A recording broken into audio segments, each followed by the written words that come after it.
Hey, what's going on, guys? This is Yale, also known as Yellow Well. Let's see here. We can make this 15 minutes. We can make this an hour. I don't have an hour. Let's see if we can make this 10 minutes. Slowly buying time here. Because they say, not practice makes perfect, but repetition makes the man. What's going on, guys? This is Yale, also known as Yale the Well, back at you with another video, live from Utah, as the Utahns call it, God's country.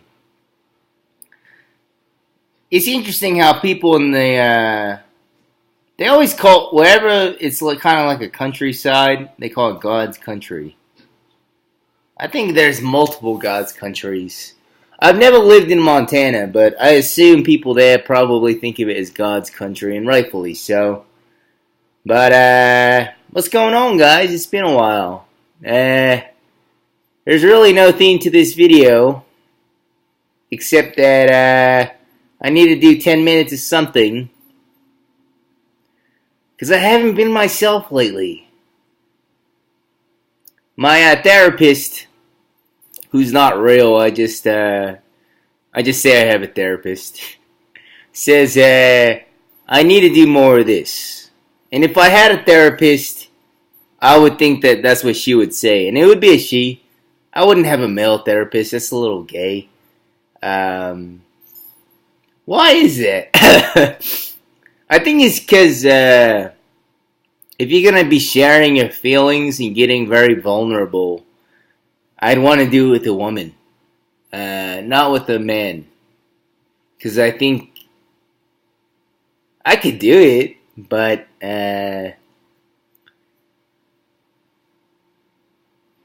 you know what? I think I'd feel more comfortable if an old man did it, because there's probably some wisdom there, right? I think an old man has that Santa Claus wisdom. But if it were like a young, sexy therapist, or a pre-menstrual sexy therapist, it could be kind of like you would have in your head this hope that it would turn into what's the movie, The Departed? One of those things where there's a word for it, where the client, the patient, the doctor develops feelings for the patient that they're taking care of. It's not Stockholm Syndrome, it's something like that. But I think deep inside, that's what it would be. Because if you're thinking without your testicles, it's there's no point, right? If actually, it would be probably more dangerous giving a woman all your little secrets, because if you experience, that women, they just use that shit against you. It doesn't matter if they're your fucking neighbor, your cousin, your sister's friend, or whatever. They use that shit against you. It's just female nature. And yeah, maybe an old curmudgeon sometimes, but I know for my lady viewers, you know what I'm saying. I just noticed it's snowing outside. It's been a mild winter, I think, compared to what I thought it was going to be. I asked the locals here if it was a mild or serious winter, and they said this is actually more snow than they've had in the past few years. So, yeah, I came when they had an unusual winter. I expected a lot worse. I had a couple close calls. I only have front wheel drive, 2-wheel drive. I think that's what the mechanics call it. But there were a couple of times where I was driving and I got a little scared. Nah, not scared. I wasn't scared. But locked in. Yeah, that sounds more manly. I thought I was worried about my brakes. Because I had to not slam the brakes, but press hard on the brakes a few times. And I just skidded. And I kept thinking that I was not going to come to a complete stop where I was supposed to. And I did. And that's more of my control. But I was more concerned about the people behind me. If they were going to fucking stop before they needed to. So it's been about 6 minutes now. What to talk about? I've been thinking about it's a new year. And technically another new year passed for the Chinese. Yeah, the pig. I don't get that whole animal thing. Well, why do they still do that, right? They got science in China. I don't really get how that's still a thing.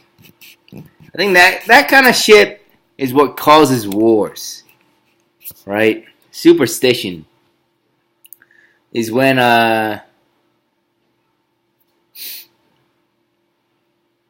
do Chinese people still believe it? Do they believe that, or is that just like tradition, like Santa Claus? Because I know I don't believe in Santa Claus, but we still celebrate it. So maybe the Chinese look at Americans the way we look at the Chinese New Year shit, right? Yeah, the pig.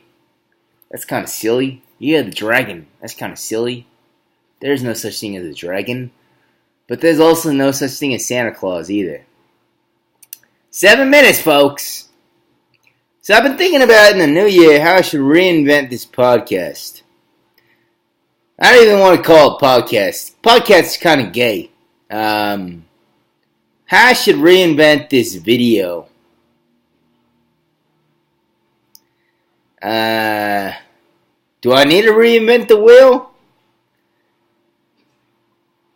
Yeah, I just like talking sometimes. And I thought, hey, my subscribers are going to like some of this stuff. And then there's other times where I think, they don't want to hear this. But then I was watching a video the other day, and they're talking about what makes a good YouTube video. And it's usually when people talk about shit they care about. And usually when I'm talking here, it's about shit I care about. And what do I care about? A lot of things. I like comedy, obviously. I'm really into bodybuilding. And I forget sometimes how unusual that is. And I think, I don't know when it was. I think it's when Arnold started getting real popular again. That it became pretty mainstream. But for a while, it was very freakish to be into that. So, yeah, I'm into bodybuilding. I think compared to most people, I'm actually more knowledgeable about bodybuilding and the history of it and how guys train. For example, Mike Mentzer is the father, along with Arthur Jones, and you could even say Dorian Yates, the father of low-frequency, high-intensity training. That's a fun fact. I think a lot of people know that now with social media. But for a while, the low-frequency, high-intensity training was seen as odd. Because Arnold celebrated, along with, I'd say, 70% of bodybuilders, the idea of 5 to 6 days a week, hours and hours of training. And through the years, I've learned that both are good, But you got to figure out your own body. And it's the thing that I thought was always pretty retarded was the whole Monday, the 7-day training cycle. Because the 7-day training cycle is literally based off of the fucking Gregorian calendar, right? So you train Monday, Tuesday, Wednesday, Thursday, Friday, Saturday, Sunday. You basically count your training schedule off of that. But your body doesn't fucking know what is Monday or what is Tuesday. It doesn't know, hey, it's the weekend. Your body is just living always. And, like, what if the calendar was, we added another day, 8 days, and we followed an 8-day schedule? Would your body change? Right? So, in my mind, the whole 7-day thing was kind of silly. What I thought was more practical was, like, constantly, like, it's not as accurate, but if you did something where it's on a 52-week schedule, you planned out how your body is going to rest and train. So is it 2 days on, 3 days off, 4 days on, 3 days off, something like that? But the main thing is the consistency, right? So I think that's where the 7-day schedule became popular. Was it just made things less complicated, so easier to follow. So if you follow a plan, that's why things become more real. Whereas if you're just randomly doing things, you don't really have an idea of what you're doing. You don't really make any progress. So bodybuilding was one thing I was into. It's already been 11 minutes. Nice. I'm also really into football and basketball these days. I'm surprised too, believe me. Because the game has gotten really pussified. There's a lot of weird calls being made. And it's interesting. I'd say I got more interested in football and basketball because it's fun to watch how people adapt their game plans based on how the rules change. And I think the reason why I find that really interesting is I think of basketball and football as like business, right? They're two businesses. Let's forget about the fact that they're sports. Let's just think of it like the two big restaurant chains, right? And like the best restaurants, not restaurant chains. It's like the two governments. How about that? And every franchise within those two governments represents, I don't know, an individual, right? The franchise itself is an individual, and the people on that team, like all the parts of an individual. So, let's think about the Eagles here. I'm going to wrap this up because I want to get out of here. In order to be a Super Bowl team, they had to make the right draft picks. They have to make the right trades. They have to make the right announcements. They have to make the right type of training schedule. They have to study their opponents correctly and hire the right support staff. Right? It's all, whenever they win a Super Bowl, they never say the Philadelphia, they always say organization, right? And they give rings to everybody that's a part of the organization. Because it really does take every detail within a person to really make a big change. You know what I'm saying? So, I think that's why it's been more fun to watch, and probably why a lot of guys end up getting into sports again, because it's fun to see that, right? Whether you really like the game itself, I think just minus what the sport is, just seeing how the game works. And they publicize, it's one of the, like, they don't really publicize every detail about a business in a lot of different businesses, right? like restaurants not going to publicize every new hire they have, or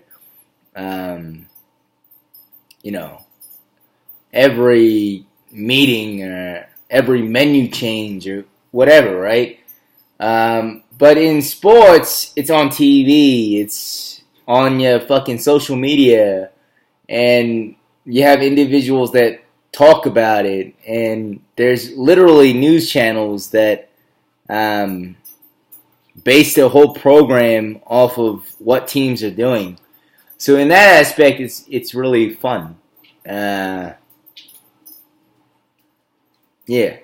that's about it. I'll wrap it up here. Maybe this will be a thing. I'm still trying to figure out who I am as a YouTuber. Trying to get into my roots. Adios, guys. This is Yale, also known as Yale the Whale. If you haven't yet, click subscribe, like, and share this video. And I'll talk to you later.